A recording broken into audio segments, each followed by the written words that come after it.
ভালো প্রতিবেশী পাওয়াটাও একটা ভাগ্যের ব্যাপার। আমার পাশের কোয়ার্টারগুলোতে যারা থাকে একদম বন্ধুর মতো, বলতে পারেন নিজের বাড়ির মতো।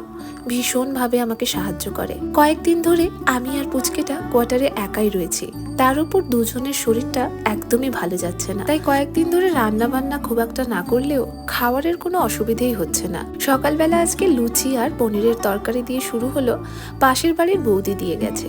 এরপর পুচকেটাকে নিয়ে গিয়েছিলাম হসপিটালে, দুজনেরই চেক আপ ছিল। ওখান থেকে সোজা এসেছি আজকে বিউটিদির বাড়ি। ওখানেই আজকে লাঞ্চটা সেরেছি। ছিল গরম গরম মাছের ঝোল আর সাথে আলু পোস্ত।